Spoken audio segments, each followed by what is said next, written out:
Hello and welcome to the Brothers in Influence podcast, where we stand to encourage, inspire, and add value in the areas of life, leadership, community.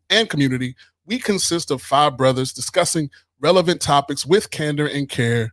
Thank you for tuning in. Let's go.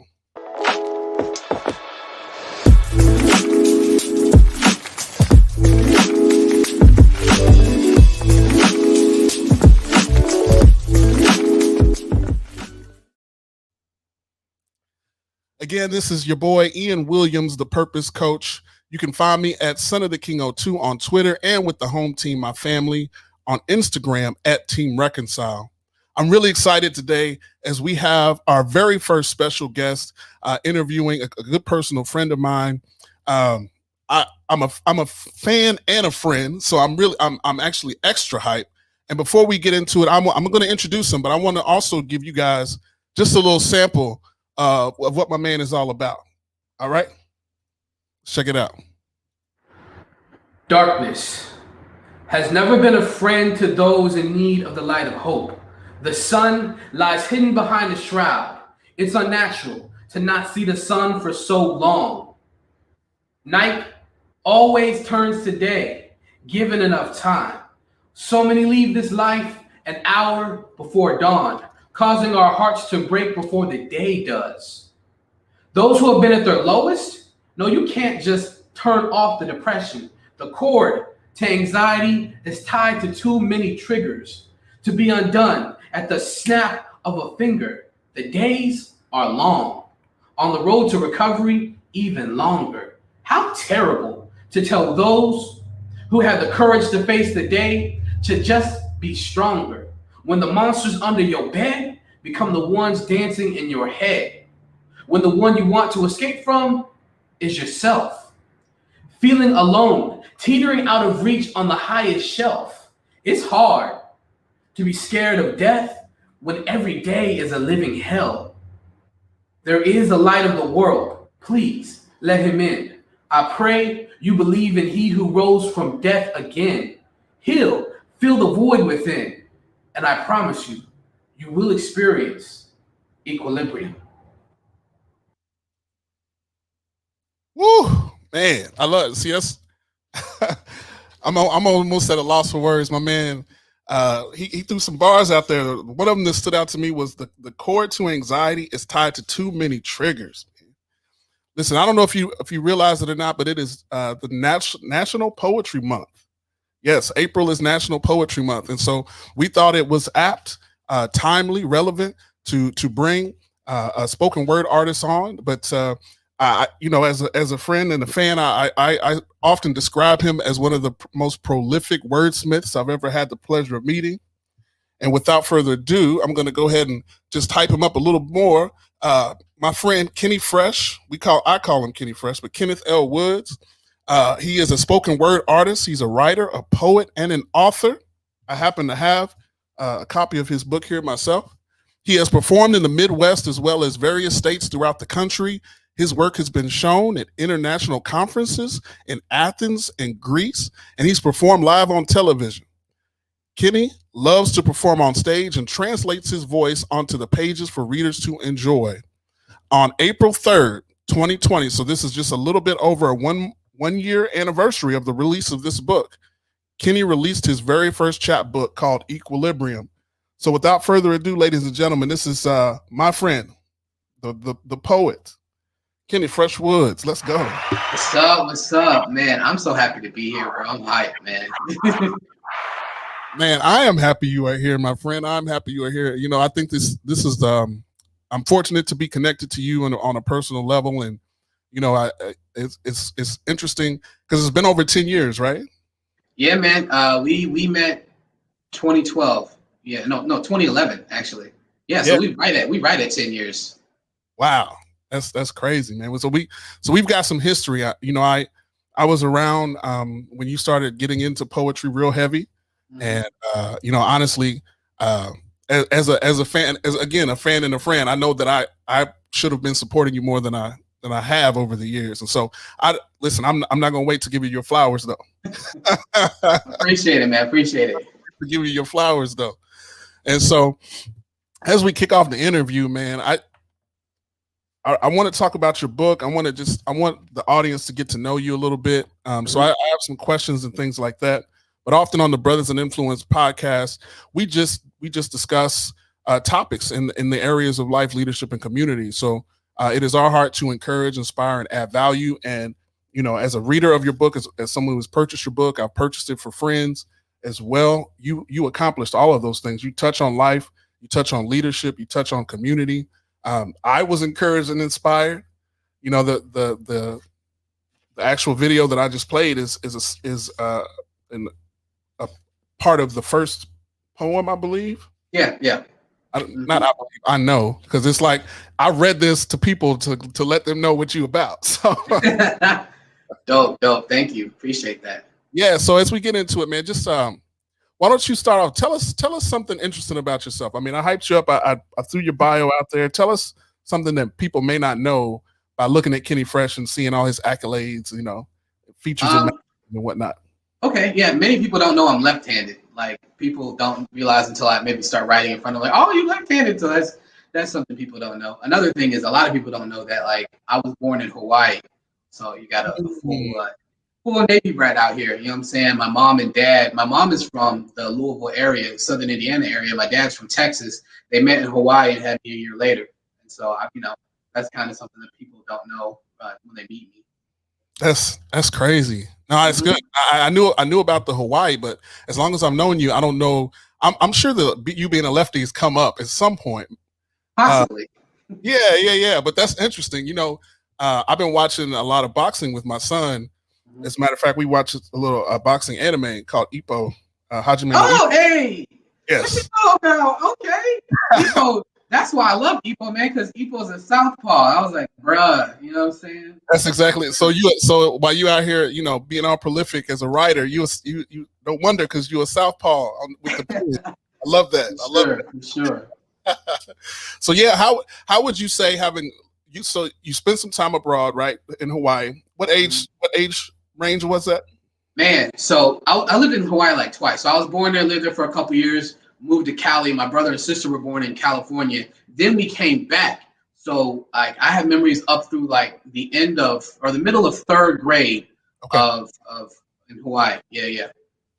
How would you say that time abroad, somewhat abroad, it's still one of the 50 states, but how would you say that has colored your experience, having traveled and been in, a military brat, as it were, right? Yeah, man. You know what? I think the biggest thing, and it's funny because everything that happens in our lives happens for a reason.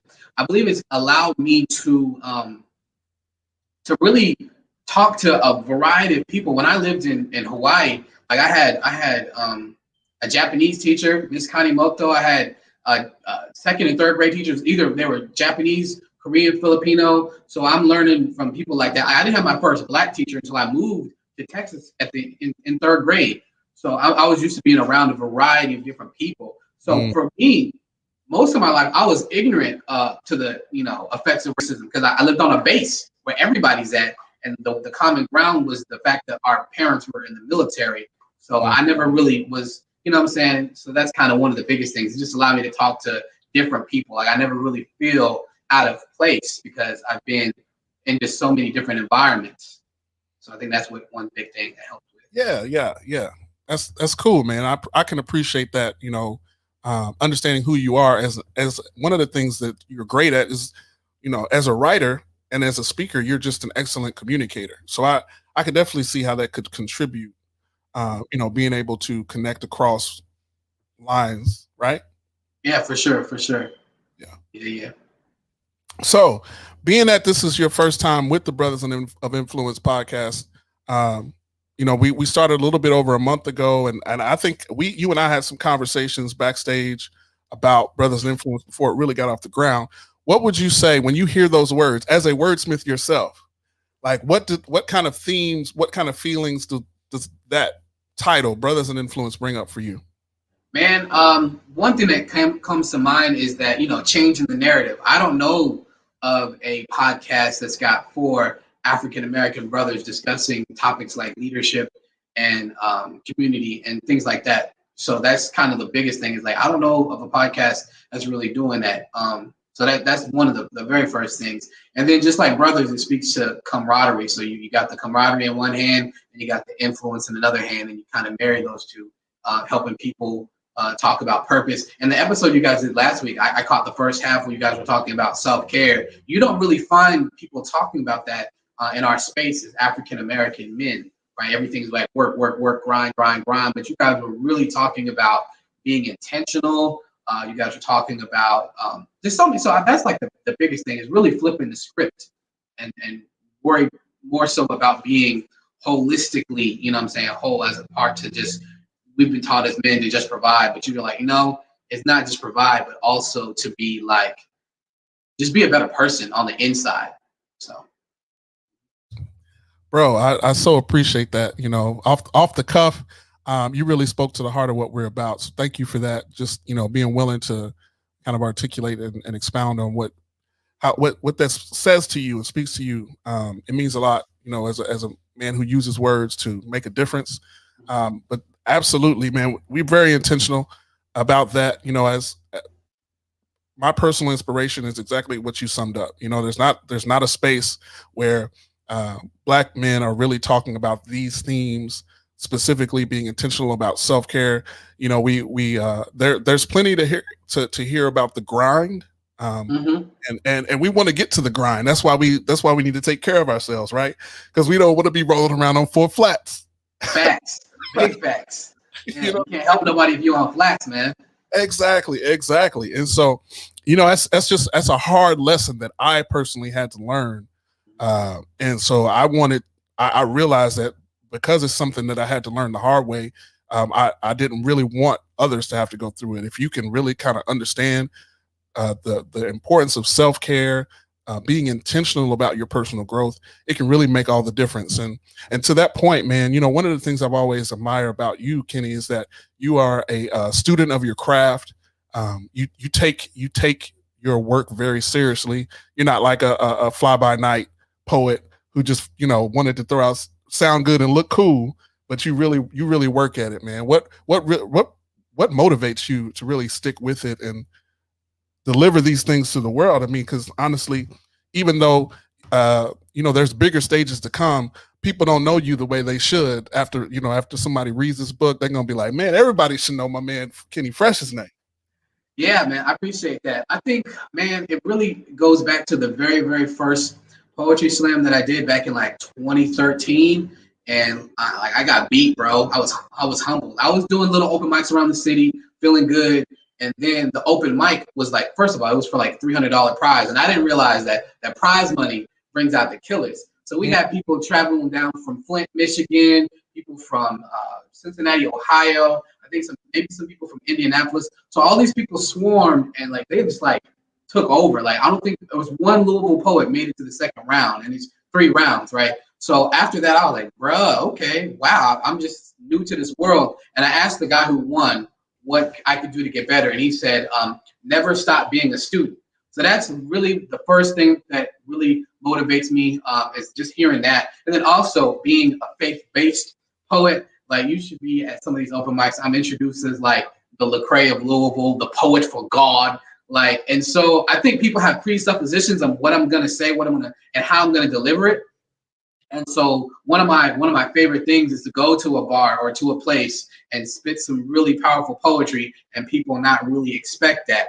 So that's those 2 things, just shattering expectations and presuppositions. And then just, I don't want to be a slouch, you know what I'm saying? Like there's a lot of people doing poetry, and I just kind of want to separate myself with the skill. And I think that, you know, when you have a gift, you're supposed to use it. And I always liken, you know, you and I, we watch anime. I liken my craft and my skill to like a samurai sword. So I got to keep it sharp. You know what I'm saying? So that's definitely one of the things. I never want to come with a dull blade to a fight, bro. Like I done lost too many times to come dull. So that's one of the things. I hear that, brother. I really do, man. And you know, it's encouraging to me because one of the things that I tell people is that leaders are learners, right? Mm-hmm. And people don't realize like how much influence they have, and the fact that you're taking up your own space, right? You're claiming your what's yours. You're saying I'm not gonna waste it. You're not gonna waste the talent. And you know what I mean when I say that. You know what I'm Yeah, saying? yeah, You're for not gonna sure. you're gonna multiply the talent. The Yeah. sword is gonna get sharper, man, and it just excites me because having heard you over the years, I know that your your pages are called Refresher Point. Your website www.refresherpoint.com, and as a matter of fact, I'm gonna go ahead and uh, throw that up real quick, just in case anybody's curious. You know what I'm saying?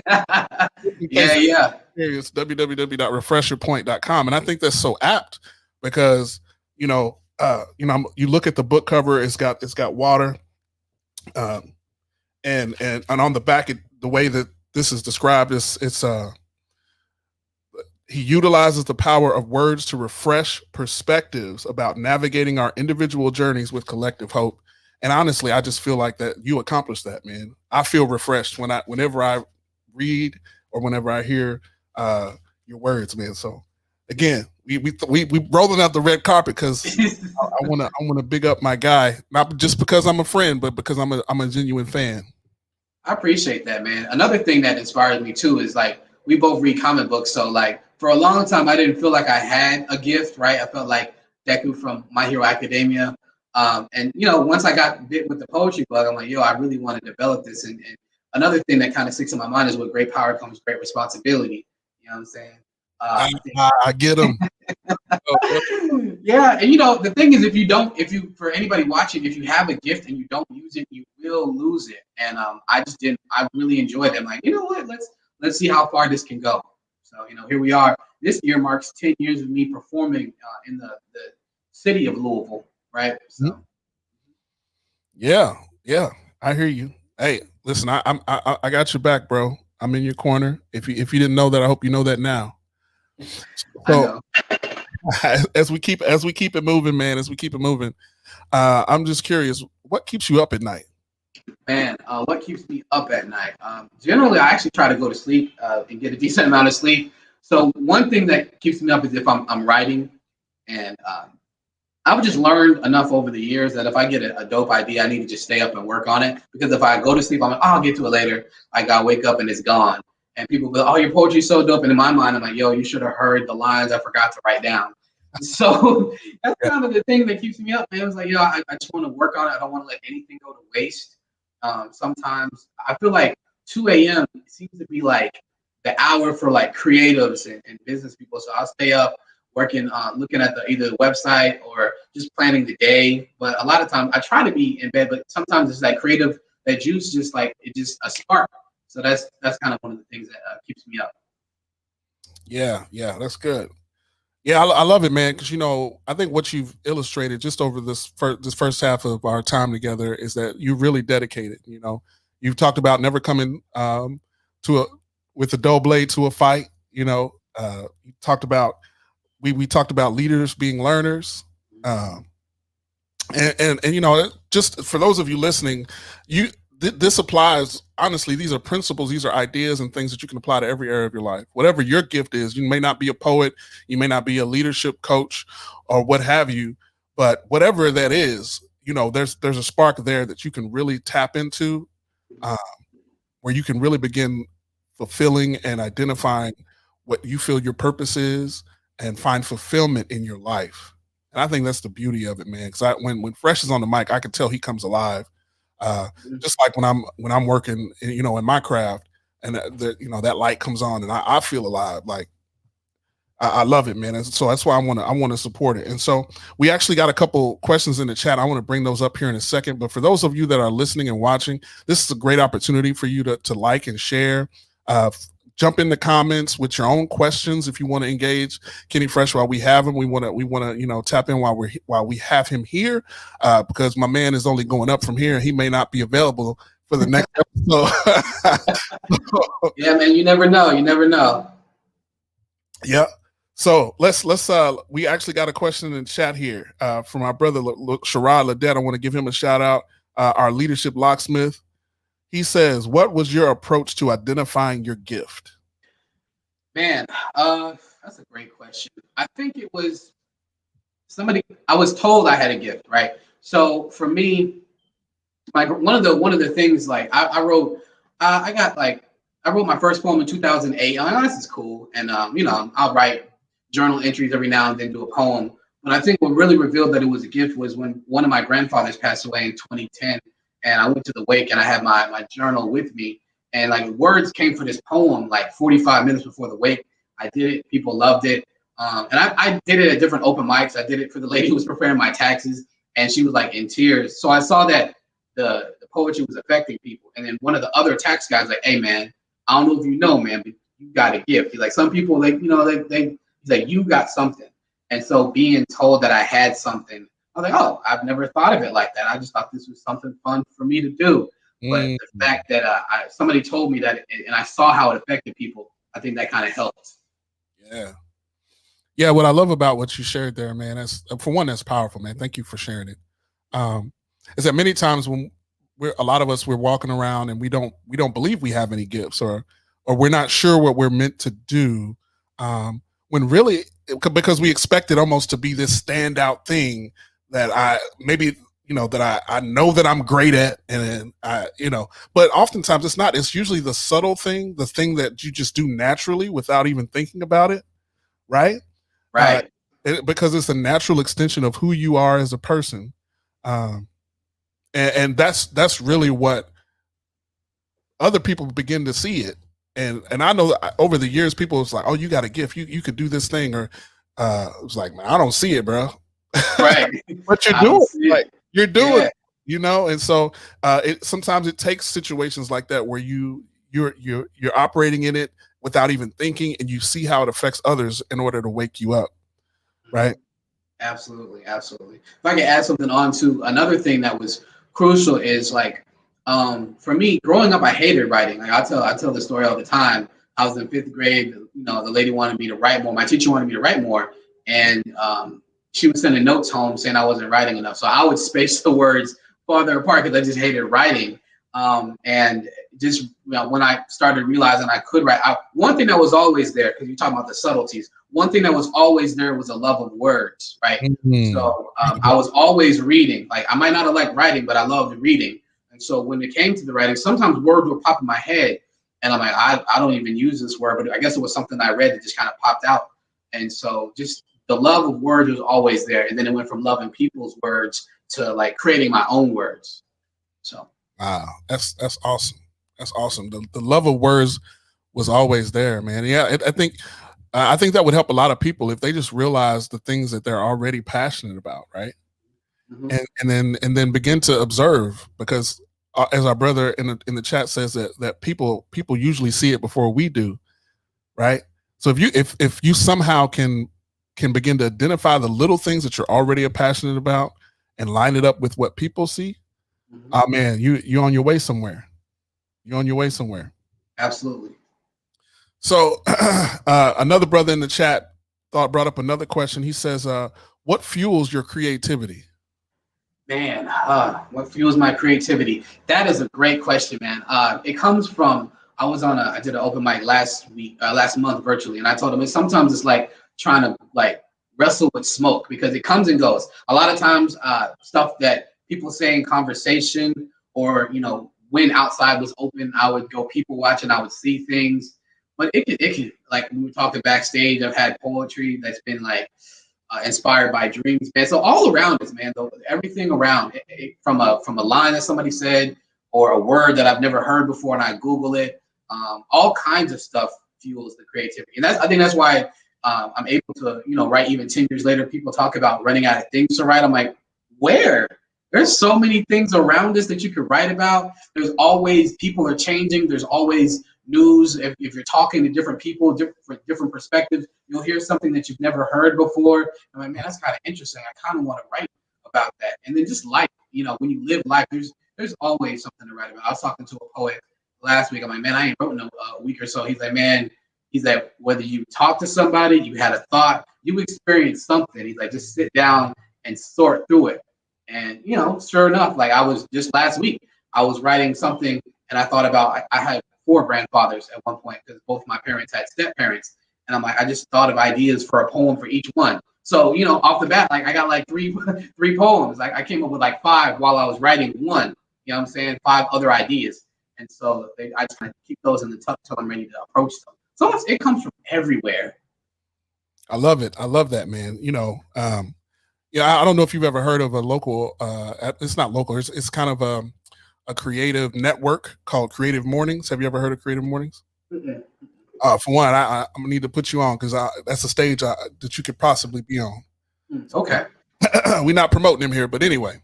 That's fine.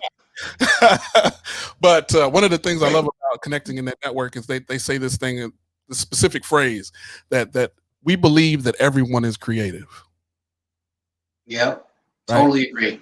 If and that manifests in different ways, regardless of if you're a painter. As I see a beautiful piece of art behind you, I might know a little something about who might have painted that.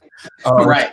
A wordsmith, if you're a wordsmith, or if you work on spreadsheets, right? That is art. If your day in day out is working on spreadsheets or dealing with numbers, everybody, we all have a creative spark, right? It's the creative spark. It's what drives us to innovate, right?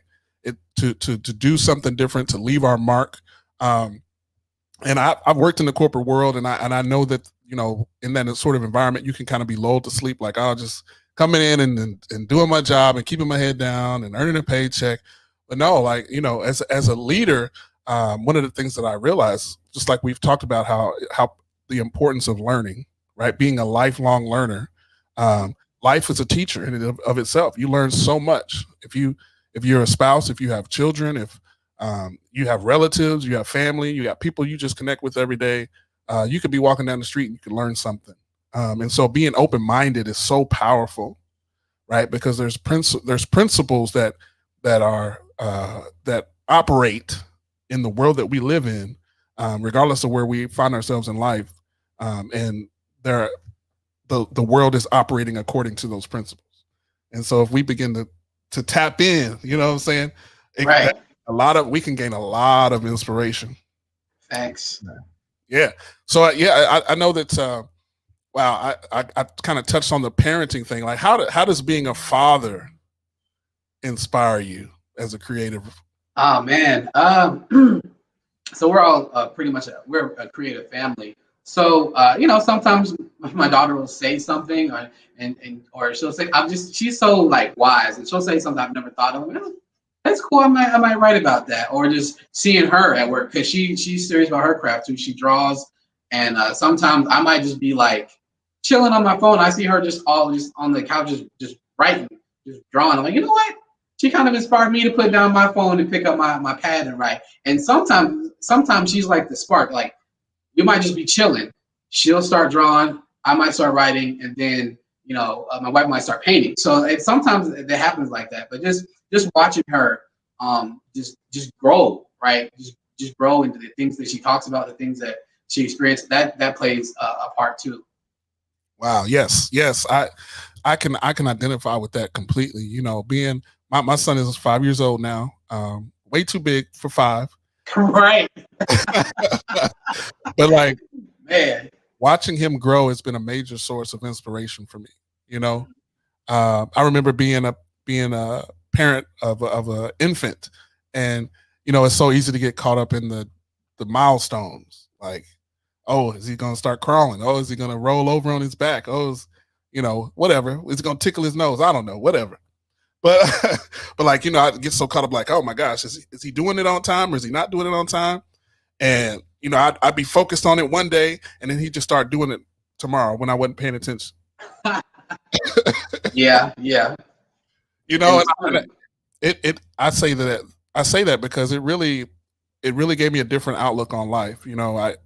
I get so I can get so caught up in doing things the right way instead of just doing it. Like, being expressive, being creative, allowing myself the freedom to explore and to grow. And so that's one of the things that I've learned as a father. He definitely inspires me. Like, he just started soccer a couple of weeks ago, and he's hit the ground running. He had his first game and made the first goal of the first game. And I'm making sure, I'm like, okay, the right thing for me to do as a father is to not pressure him to make him want to do anything. He said, I want to play soccer. As a matter of fact, he looked at his mother the other day and he was like, Mom, I'm made for soccer. was like, we have no idea where that came from. Okay. I mean, that's what's up. He said that now. You might be down in Brazil for the World Cup, and you know what I'm saying? You never know. That's dope. You never know. You never That's know. dope. I just want to encourage him to be creative. I want to encourage him to learn and grow. Mhm. And so, yeah, man, it's a beautiful thing, man. These the creativity, the inspiration is out there if you're willing to be open to it. Yeah, I think another thing too is when it comes to how being a father affects me. I like um, to show that there's opportunity, to make money using your gift. So when I, was first starting to get poetry checks, like I would show her the amount, like this is a real check, like this is like you can really do this because some people, were telling her that art wasn't a real job, and it's like everything Mhm. around you is art.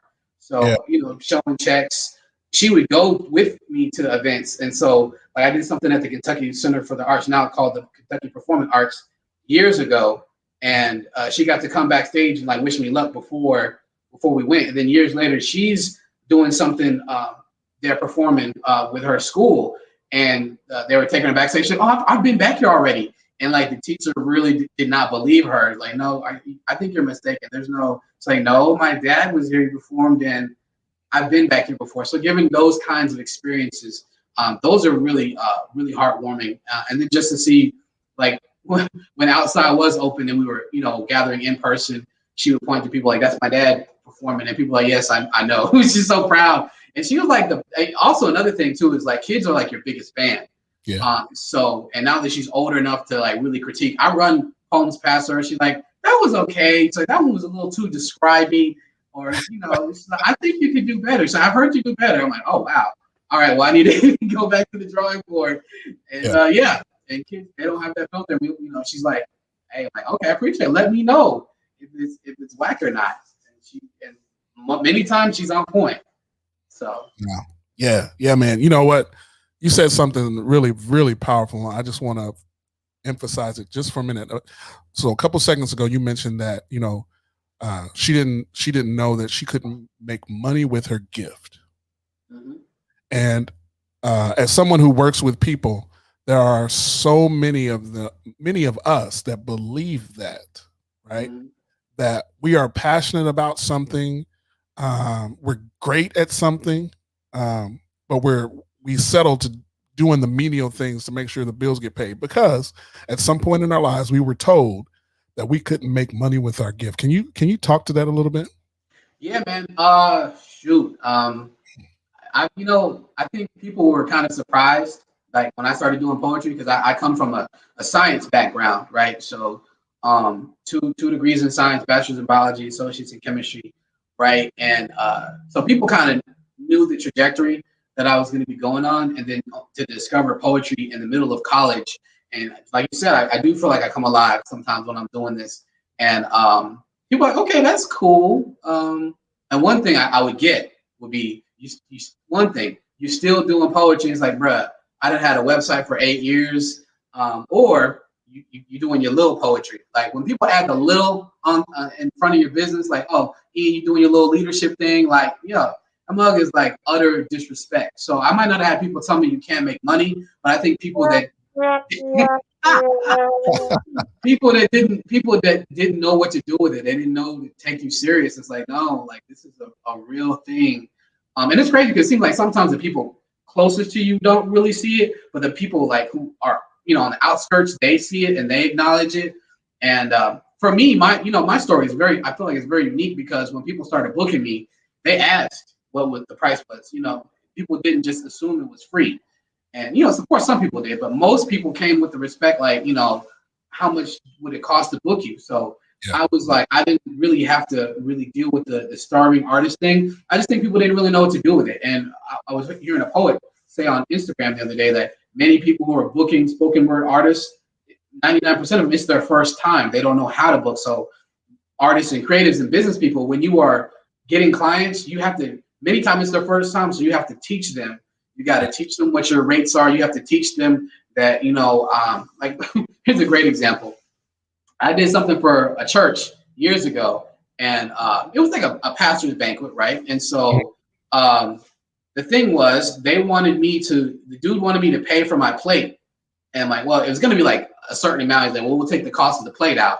I'm like, okay. Well, typically if you book the talent, you're going to take that plate at a loss, right? You know what I'm saying? You're not going to have the talent. You're going to book the talent and have them pay for their own meal. Like, so that was kind of weird. But then, I got home when I had the full amount. They forgot to take the amount for the plate out. I'm like, I'm not sending this back. Like, that's a lesson learned. Like, you book the talent and you just you provide their meal, right? Because they're taking time away. And that's something that whenever you guys are, whatever you're doing, if it takes, what I'm on now is if it takes time away from your family, if it takes time away from if it takes time from you being a father and a husband and working on your own business, then it's got to make sense. And one of the ways it can make sense is with dollars, right?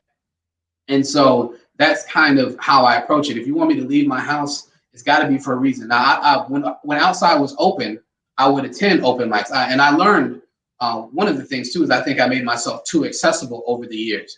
I was at every open mic, all that. Kenny was kind of known as like the free dude, but when in 2019, I made a conscious decision, and I was advised to just make myself scarce. So I was only showing up to 2 open mics a month. One was being ran by a homie that I wanted to support her. And another was being run by a dude at a coffee shop. Oh, okay, he's another good homie. So I'm gonna go support the homies. Y'all can catch me there. Like, that's it. And I had to turn down a lot of stuff. I'm learning to say no. That's when you talk about people don't think you can make money. Like, even last year, people wanted me to come out to like a rock the vote thing and do like 2 poems about voting for free in a pandemic. Like, it's one of those things when you say it out loud, you just run it back to them. Like, no, or when Kobe died. Like, these are real examples. A church wanted me to come and do like a Kobe poem. 1, I don't know much about Kobe. 2, it feels kind of opportunistic because it's like a week after he died. That felt kind of gross. Right. And then 3, like, I asked about honorariums. Oh, you require one? I'm like, bruh, you ain't just preaching for free, is you? Like, you know what I'm saying? So it was, I just had to decline it. At first, I was going to try to say yes, and I was like, nah. So I've gotten a lot more comfortable with saying no. And you have to say no until you get the tribe and the people that see the worth and the value. And so I'm still learning that, but saying no has gotten a lot easier. After I look back and realize how much work I gave for free, it's like Kendrick said, free? You know what I'm saying? It's just, it's got to make sense, man. And then one thing is, back to the parent thing, like when I was going to all these open mics and it's like, 10 o'clock at night, I got to leave. And my daughter's like, oh, where are you going? I'm like, I'll be right back. And she just looked kind of sad. It's like, all right, it's got to make sense. If I'm going to leave, I'm going to start going to bed. Like, it's just got to make sense. And that's kind of what I've been on. That's what's up, brother. I mean, ladies and gentlemen, this man said one of the ways to make sure it makes sense is to make dollars. Come on now. Yeah. That's what it is. That's so real. That's so real, bro. Because you know what? One of the things we talked about recently on one of our episodes was the importance of saying no, right? And the ability to say no. And as a person who has trouble, I have had trouble in the past saying no. So I understand where you're coming from. And what we realize is that, when saying no to one thing is saying yes to what's most important. That part, yes. Right? Saying no to one thing is saying yes to what's most important. So if you put it in context, right? You put it in context, nobody can put you on the spot or pressure you or guilt you because you're saying yes to the things that are important to you. Mm-hmm. And what they have to offer might be okay, right? It might be seemingly good opportunity, but is it what's most important? I like that. I'm gonna keep that one in the back of my head, but that is so good, man. Because I think one thing I was afraid of was missing out on opportunities. But like you said, just know, one, it makes room for, if you say no to one thing, there makes room for something else, but you're also saying yes to what's most. I love that. You're saying yes to what's most important. Yeah. That's the way I teach people to contextualize their no. You got to add context. Do you need some context and color? Because my daughter or my son is more important. I need to be there to tuck him in at night. Right. Absolutely. You cool and all. It sounded great, but being there for my kid is most important. Right. Right. Being a present spouse for my wife. Supporting her. She got her own thing going on. I'm showing up for her. Yeah, good opportunity. Yeah, sounds okay. But nah, what's most important? And when you honor what's most important, I believe more opportunities will come that will also accommodate what's most important. Oh, you just dropped the jewel right there, brother. You just dropped. I see we on the revelation train right now, ladies and gentlemen. I hope y'all are taking notes. Yes, he dropping jewels. That's exactly that's exactly what we believe. Mm-hmm. I believe that. Yeah, I'm living proof, bro. Like last year when the pandemic shut everything down, like bro, I had a whole book tour plan, and me and my family, we made the decision we're not gonna go outside as much. We're gonna work from home as much as possible. Mm-hmm. And between last year and just first quarter of this year, I've done very well for myself, more than I have in any other year doing poetry and writing services. And so I just feel like you said, when I said no to all the open mics and all this other stuff, it said yes to what's most important, namely the safety of my family and just being able to just spend time with them. Opportunities opened up, bro. Like the National Geographic thing, that was all done from home. Like I did not leave my house. And that was just, to me, that's crazy. Like all the interviews I conducted, all the research, it was all done online, all the meetings online. And so now you can't get me to step out of my house for like a little $100 to do a poem. Like I've made double that doing a spoken word event virtually with an organization in Illinois. Like, okay, you can do this. You can make money doing poetry, sitting in pajamas and whatever. Like, no, this not change the whole game. I hope that people who are working from home, working on their businesses, are encouraged, because you can do a lot of this stuff from home. So you don't got to miss those mile steps. You don't got to miss the time with your spouse. Now you do have to get better about balance because you're at home. Like you gotta be able to prioritize. Okay, I'm gonna spend so many hours doing this, and the rest of it's family time, which I'm working on and adjusting. But yeah, man, it's been very, very lucrative. Just working at home and honoring what's most important. Man, that's beautiful, man, and I'm happy to hear that. I'm happy, ecstatic for your success that you're having. I mean, you stay dropping jewels, bro. You stay dropping jewels. Another thing that you just said touches on something that we were teaching in a previous episode as well. We talked about the importance of self-leadership, right? Mm-hmm. Now, I think the world has learned that we've learned that the world will continue to turn, whether we at home or in office, right? Facts. We can get work done, as adults. But a lot of that comes down to our ability to lead ourselves well, right? Themes like time management, right? One of our brothers in the chat says balance is important. Yeah, and I think that's the whole theme of the book. Equilibrium is a synonym for balance. Yeah, and it's getting hard out here for corporations, because many of us realized that our work-life balance was trash before the pandemic, and then the pandemic hit. Look, man, look, it felt so good. People was complaining. It felt good to be home, because for a second I was grinding too much. You know what I'm saying? And when everything shut down, there was so much peace. I think we realized it was the most family time we had in forever. Yes. And it was just great. And I'm like, yo, this is amazing.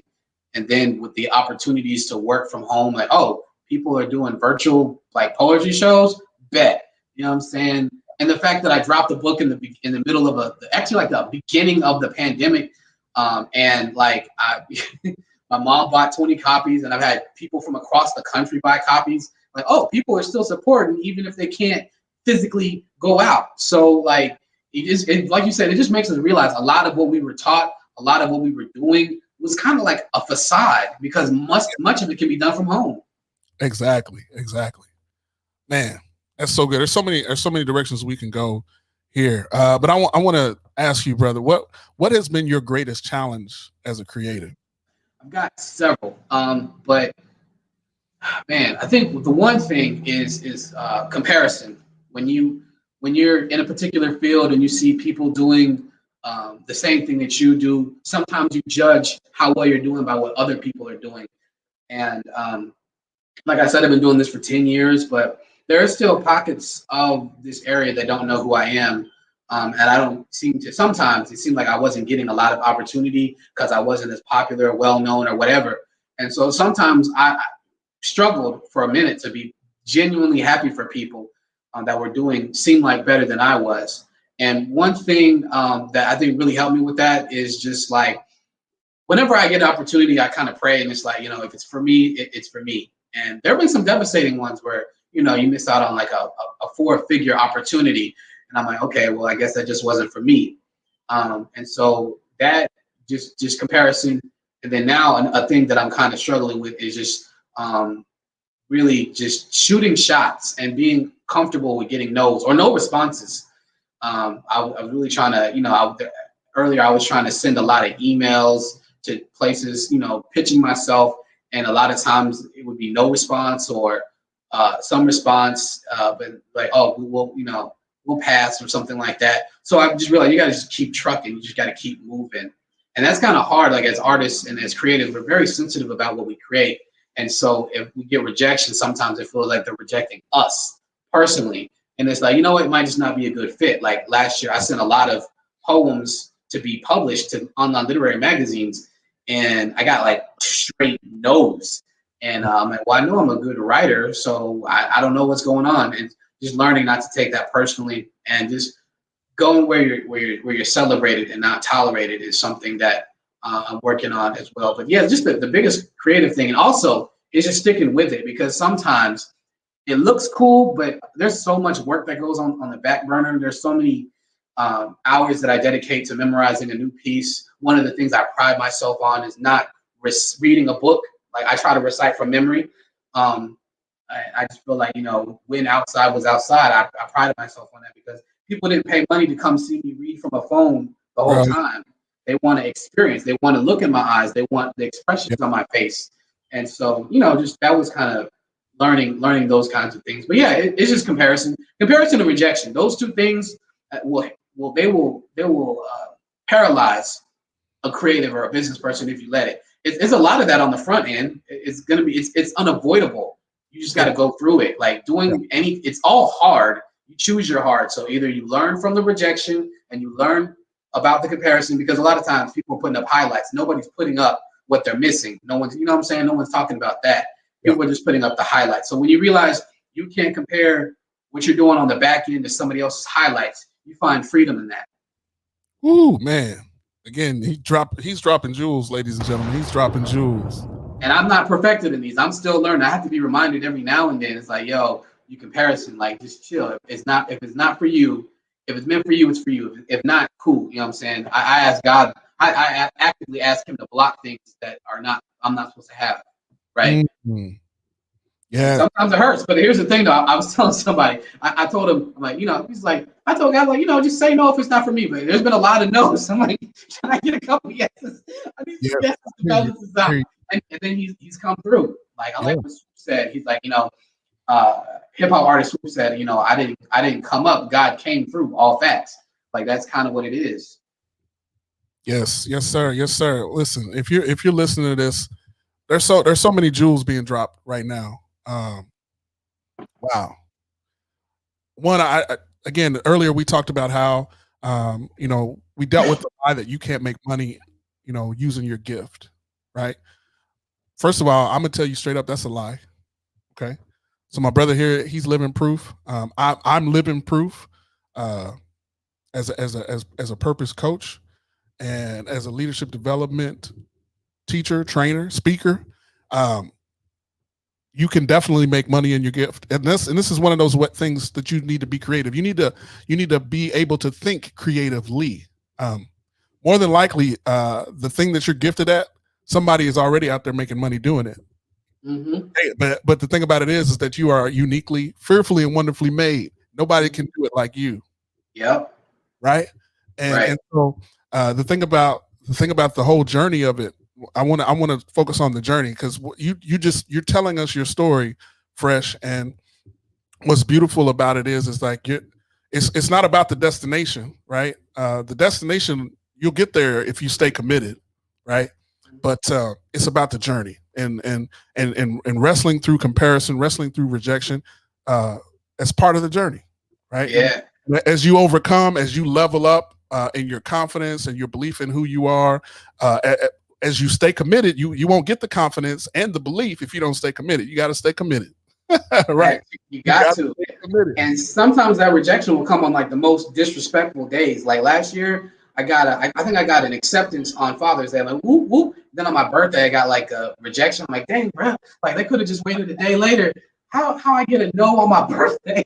Like, bro, Bro, this man. I promise you, you just got to keep moving. Like you just got to keep it moving. But like, I was just shook. I'm like, oh, really, God? You could have just they could have sent that the day before or the day after. I get a whole rejection on my birthday. man, I feel for it. I feel you, bro. I feel you. And it's like, what you said, you're still growing in these areas. And one of my mentors, she often says, what you focus on grows. Mm. What you focus on is going to grow.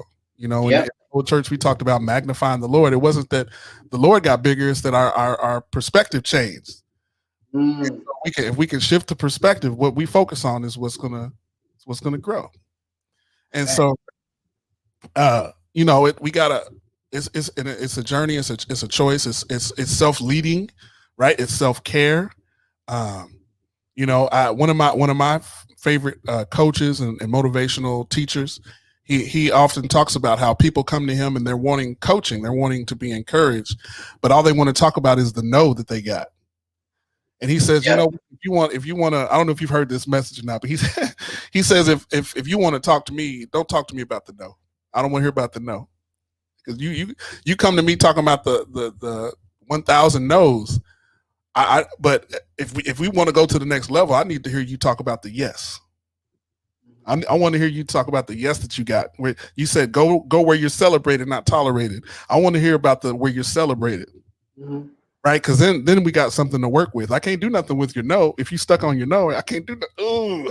Yeah, and that's why people quit, bro. Because what you said is so true. Like what you focus on grows. If you focus on all the no's you're getting, that mug is gonna like fill up all your brain. That's all you're gonna think about. Then you're gonna talk. You're gonna start talking to yourself like, why am I doing this anyway? I should just go back and get a regular job. Why am I? They told me it wasn't gonna work. I should just because you're focusing on the no. And you like I'm living proof. Like bro, like this year I just decided I'm just gonna lean in, bro. Like whatever happens, I'm just gonna lean in, and this is the busiest year. And we like the first quarter's just ended, and I've been super busy. And I'm like, yo, I'm just about to press in. Who cares if the no? And I was, it's funny. I was kind of like chastised because I got a yes, and I was like really surprised. And they told me they're like, well, what did you expect? Like if you expect only no, that's all you're gonna get. And it's like so start whenever you send these out, just start expecting a yes. And that's kind of what I've been focusing on. Yeah. Yep. And that's good, brother. That's good. So, that just tells me like, grow into the person. Allow yourself to grow into the person that doesn't take it personal. It's a bar, bro. Like that might have to go in a poem. I might have to coach you on that, bro. Like that's crazy. That's hard. Yes, sir. Yeah. Allow yourself to grow into the person that does not take it personal. Right. Because ultimately, it's not about their acceptance. It's about your pursuit of your gift. Mm-hmm. And one of the things we say at the Brothers Influence podcast, the Brothers Influence Fellowship that we have, we say we're not perfect, but we're perfectly in pursuit. Mm-hmm. If we're perfectly in pursuit of whatever that is, of our purpose, of fatherhood, of manhood, the no's, the comparisons, they don't matter. At the end of the day, they don't amount to nothing. They don't. That's not the sense that adds up, right? Right. Absolutely. Yeah, bro. So, we got a little bit of time left. I didn't want to be I didn't want to be presumptuous and expect my brother to perform. He blessed us with the video, and I felt refreshed just listening to that. But he actually told me backstage that he might be willing to drop a few bars. And I know it. One of the things that impresses me about him is his ability to memorize his poems and really connect with the audience. Like that's that's one of the reasons I can point to specifically. There's many reasons I'm a fan, but like hearing him read or recite a poem that is probably 2 or 3 pages long, and you talk about commitment. Like I'm like, man, I need to step my game up. I'm not a writer. I do something different, but either way, it ain't when you really committed to your gift. It ain't too much difference than a sport. right? Right. It requires Absolutely. discipline, commitment, training. You got to work on your mindset, right? So I'm inspired by this. I'm inspired by this brother and his commitment to his craft just as much as any other sports players, and I'm a fan of, and I love sports. So anyway, let me get out the way. If my brother is willing to bless us. Oh, for sure. Oh, for sure. Okay. I got All you. So this one's called Meticulous. It's also in the book Equilibrium. You know what I'm saying? So yeah. Uh, here we go. Never underestimate the power of your words. You see, we live in the age of word count. Every syllable is tallied and held in record, so you best make your words count because life and death are in the power of the tongue. And I can see some of you are still doubtful. Just think about all the lives lost as a result of cyberbullying. With the click of a mouse and some typed letter, souls are crushed and hope is better. There's too much going on in this world, so I can't keep wasting words. So many of us believe we were made in the image of God, but we fail to realize that just as his words give life, ours have the same effect. And no, we may not be able to bring planets into existence with our words, but our words shape the world around us. For you see, your words create your world. What you breathe into existence will be the framework for the portrait that your life will be painted in. This is why complaints are nothing more than ink blots on a freshly printed page. They take the focus off the words, and in some cases, hide part of the story. This is why every word that I spit is handpicked. It was carefully considered and cautiously critiqued because while I'm whispering sweet nothings in y'all's ear, there was someone outside literally dying to hear words like, hello, what's your name? You matter, or the most dangerous word in the world, love. So as you can see, I'm just telling my words to the customer, calculating how much tip to leave. Should I get 15 or 20%? How much to speak if I'm able? Because just like them, I can't afford to leave too much land on the table. There's too much vernacular manslaughter, reckless endangerment with verbs, too many poor souls serving life when the damage of words served. And when do we all thought twice and aim to aspire attitudes of death into a liturgical literacy of life? Because I've seen firsthand the strife that comes from wanton, run-on sentences not structured in tact and decency. And recently, it seems like we've forgotten how to communicate. But I'm not perfect, so I won't cast a stone. Rather, I will build. Use my tongue to paint beautiful pictures in light of the sun and light of the man I like to become. But it all starts with me, and in time translates to we. And this is not to preach to you. Rather, this is to reach to you. So let every set syllable sound of sincere structure, not settling for somber and stagnant sentences of servitude. So in short, words matter. Be meticulous. That's that piece. Thank y'all. Come on, ladies and gentlemen, give it up one time. Give it up one time for KennyFresh. Wow, bro. There was some tongue twisters in there too. Hey, bro. Yeah, I love alliteration. It's one of my favorite poetic devices. So that every said syllable sound is sincere. That's like 7 or 8 words that begin with S in a row. And I just when I first wrote it, I'm like, yo, this mug sounds slick. So, Wow. yeah. So let me ask you this, brother. Having written so much and many meaningful poems, what do you have a favorite? Oh my gosh, that's a great question. No one has ever asked me that, man. Favorite poem? No, I don't have a favorite, but I have I call them old reliables. So stuff that I can just shoot from the hip. So Meticulous is one of those. I wrote that back in 2013. And it's such a part of me that I can just recite it at go. And then there's some and it's also I love the ones that really impact people. So one that's kind of it might be up there almost favorite is DNA. It's an acronym for Daddy Needs to Answer. So whenever I do that poem, I've had grown men walk up to me after a slam like, "Hey, bro," because it's talking about fatherlessness and people fathers not being in their children's life. And which was not my story, right? As the poem is not about me, it's about something I've observed. And this dude was in his 30s, said he just met his father for the first time a couple of years prior. And I get people talk about that poem all the time, which is why it's not in the book. If you want to hear that, you have to book me. That's one of those ones that it makes such an impact. And then also, How Are You Really is another one recently, which talks about mental health. That one impacts people. Yeah, I love that one. Yeah, man. And that's crazy because it talks about mental health and illness. And I don't believe that I suffer from those, but I I think I wrote that one in like, that was a sleeper because I wrote that in 2015, but I did not perform it until like 2017. Wow. Right. And now that's like that's a crowd favorite. One that's a newer favorite. This might have been written in 2018. Was called Big Boy Blues, which was kind of talking about my journey to kind of accepting my weight as a child. I'm a big dude, but I was big, and as a kid, I thought that was going to interfere with me being able to have like romantic relationships because I got teased as a kid. And then as a grown adult, what made me write that, I was like, you know what? I realized all the people that was bullying me or talking about my weight, it was all guys. And this ain't even for them. You know what I'm saying? So like looking back, I realized I never had a woman or a young lady ever like complain about my weight to my face.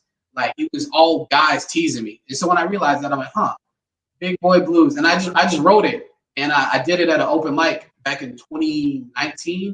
And like I had people, like women were walking up to me, they're like, yo, like the very first man I loved was a big dude. And like I had big dudes give me that, like, hey bro, you represent. And I'm like, so that is the stuff that impresses me and impacts people, those are like the low key favorites. And but as a favorite piece overall, nah man, I love a lot of the ones that touch people. Because some of them are for me, and then there's some that you just write and you never really, and I love the ones where it feels like I didn't write it, like it felt like the Lord wrote it.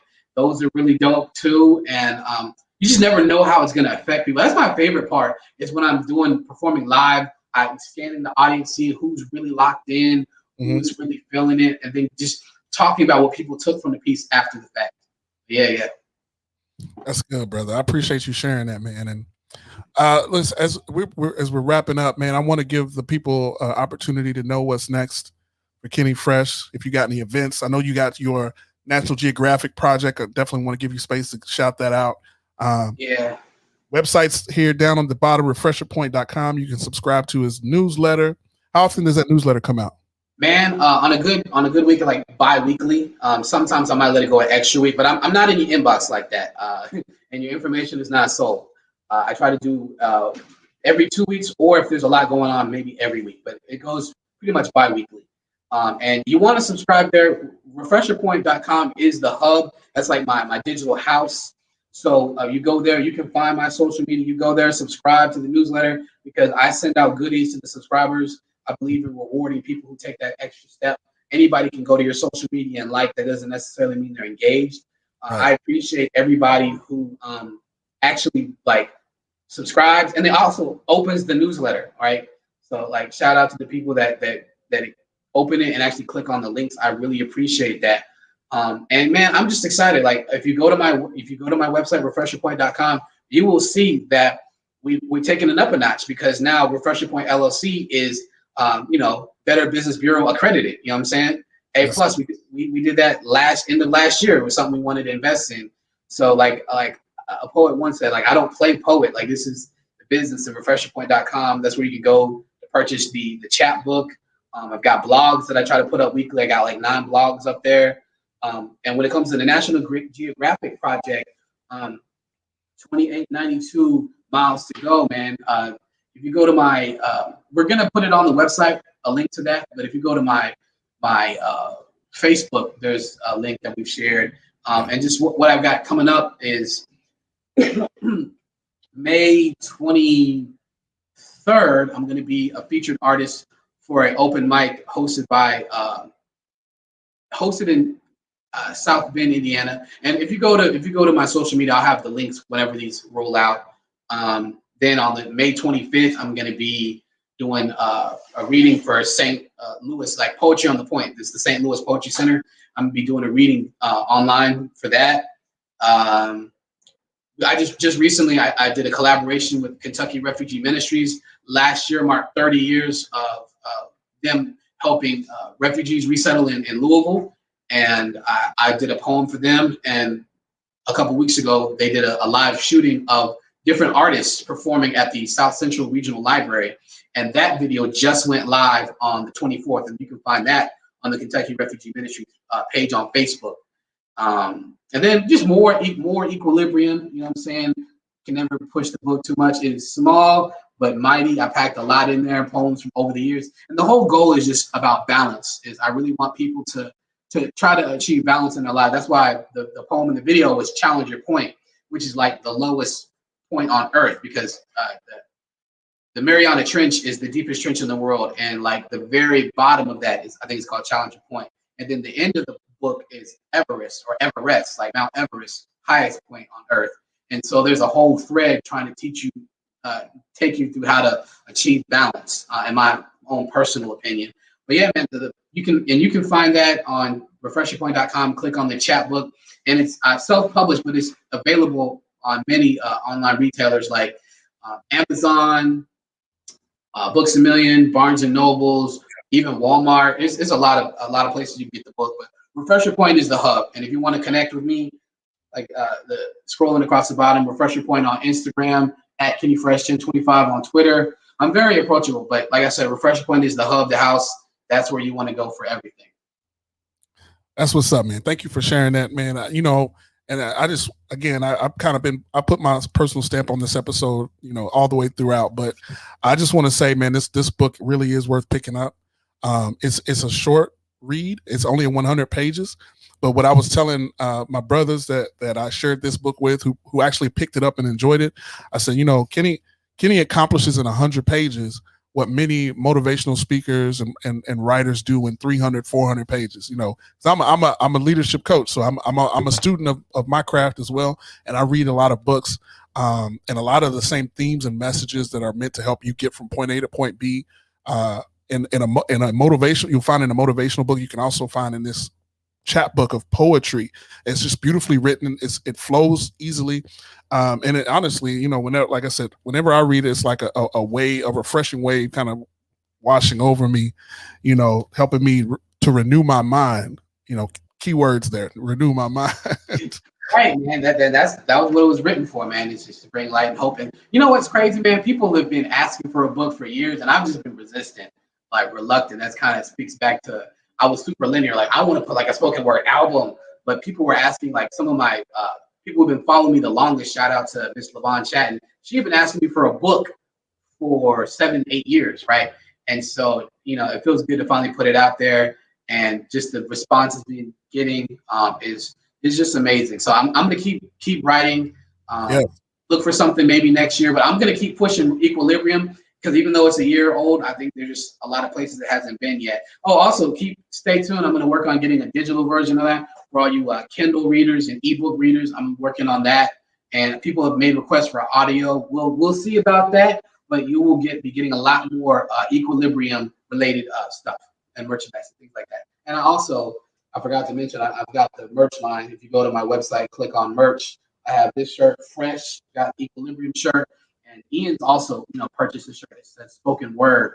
So I do have merch online as well. So. Yes, sir. Ladies and gentlemen, give it up for Kenny Fresh Woods. Hey, thank you so much. I'm so excited, bro. Before we get off the air, I have to let you know and let the people know, like, this is literally an answered prayer. Like, I prayed at the beginning of April for a productive National Poetry Month. And I also, a prayer was, I want to appear on a couple podcasts.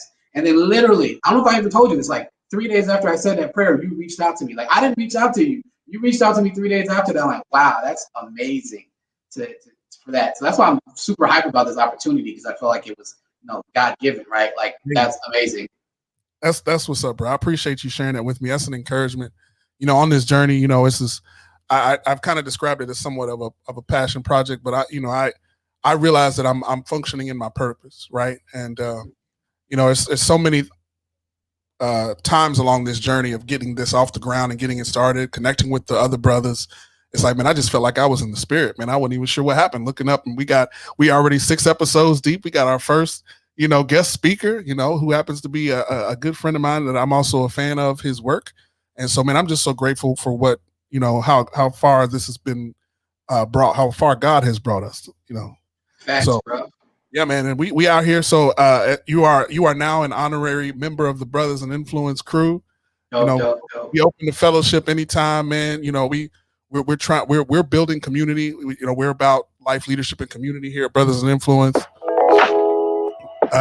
We stand to encourage, inspire, and add value, and so we definitely are inviting you all into the community to connect with us and fellowship with us. So don't hesitate to reach out, man. You know, as a matter of fact, before we jump off here, I'm gonna say if anybody hits me up in my DMs in the next 24 hours, I will send you a copy of Equilibrium. I believe in the message and I love it that much. I want to share it. Okay. Thank you. I appreciate that. Brother, any final words? Yeah, man. Yeah. I think one of the questions you sent, I really wanted to answer was, what quote are you living by? And I've got a few, but one of the ones that's really helping me right now is Proverbs 12:11. Whoever works his land will have plenty of bread, but he who follows worthless pursuits lacks sense. So just work your land. And then the last thing is something that one of my my sorority sisters and longtime friend Brianne Miles says on Twitter to me. She says, "Shooters shoot." So that's what I've been doing. Shooters shoot. I'm just shooting. So that's it right there. Work your land, ladies and gentlemen. Work your land. Listen, don't hesitate. If you got a gift, or if you don't know, you all have one. For one, you just got to figure out what that is, and then commit to it. It's a process. It's a journey, and trust me. At the end of the day, you'll be better off for it. The people around you will be better off for it because you're giving the world what you're meant to give them. And I'm thankful for my brother Kenneth L. Woods, KennyFresh, aka KennyFresh. Doing what he does, you know what I'm saying? Blessing the world, refreshing perspectives, minds, right? And calling us back to our collective hope. So thank you, brother, for joining us. We love you here at the Brothers in Influence podcast, and we'd love to have you back in the future as you continue to do big things. Appreciate you, man. Thank you. All right, brother. All right, we're signing off. Love y'all.